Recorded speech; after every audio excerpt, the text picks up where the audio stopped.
5 जून को पर्यावरण दिवस मनाया जाता है। तो पर्यावरण दिवस से जुड़े हुए कुछ महत्वपूर्ण तथ्य आपके सामने लेकर आए। संयुक्त राष्ट्र ने 5 जून 1972 को विश्व पर्यावरण दिवस प्रथम बार मनाया, जिसका उद्देश्य जंगलों से लेकर खेतों तक, पहाड़ों की चोटी से लेकर समुद्र की गहराई तक अरबों हेक्टेयर जमीन को पुनर्जीवित करने का एक विश्व मिशन था, जिसको हम आज तक पूरा नहीं कर पाए हैं, बल्कि दिन पर दिन हम विकास के नाम पर इस धरती का, इस प्रकृति का, इस कुदरत का विनाश कर रहे हैं। अत्यधिक जनसंख्या का भार पृथ्वी पर बढ़ता जा रहा है और अपने घरों के लिए हम वनों को काट रहे हैं। वातावरण में केमिकल इम्बैलेंस होता जा रहा है, जिससे अनियमित वर्षा, ग्लोबल वार्मिंग और ग्लेशियर पिघल रहे हैं। परिवर्तन धीमा और सतत है, मगर घातक है। यह पृथ्वी पर जीवन समाप्ति के संकेत है।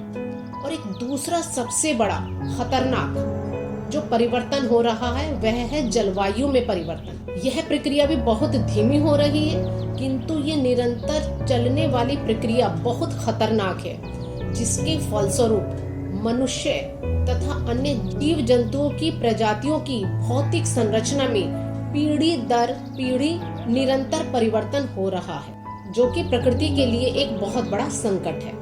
एक प्रदूषण को बढ़ाने वाला सबसे महत्वपूर्ण कारक है औद्योगिकीकरण, जिसके जहरीले रासायनिक रिसाव और खतरनाक वेस्ट को नदियों, समुद्रों में बहा दिया जाता है। क्या आपको मालूम है, यमुना, गंगा विश्व की 10 सबसे प्रदूषित नदियों में से एक है। ये जीवनदायिनी नदियों को हम स्वयं प्रदूषित कर रहे हैं। यह ठीक वैसे ही है जैसे खुद के पैर पर कुल्हाड़ी मारना। हमें स्वयं पता नहीं है, हम खुद का ही नुकसान कर रहे हैं। एक महत्वपूर्ण कारक, हमें पारिस्थितिक तंत्र के महत्व को समझना होगा, जो जैविक घटक और अजैविक घटक से मिलकर बना है। जैविक घटक में जीव जंतु पौधे आते हैं तथा अजैविक घटक में मिट्टी, जल, मौसम तथा जलवायु, प्रकाश, तापमान आदि आते हैं। अगर इनमें से किसी एक की भी संरचना में अनियमितता होती है तो पूरे इकोलॉजी पर फर्क पड़ता है और मनुष्य का जीना मुश्किल।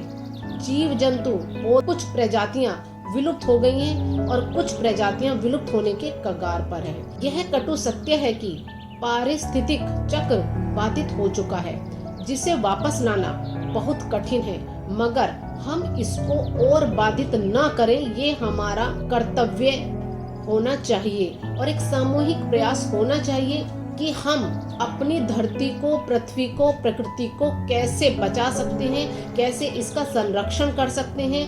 हमारे दैनिक जीवन से हमको इसे जोड़ना चाहिए।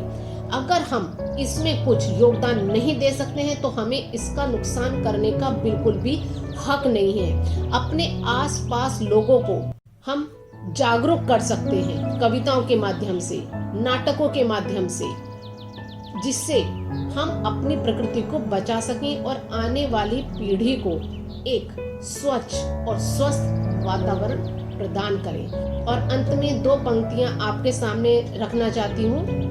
धरा हुई बीमारी हमारी, हम इसका उपचार करें। हरी भरी धरती का सपना मिलकर हम साकार करें। हरी भरी धरती का सपना मिलकर हम साकार करें। धन्यवाद।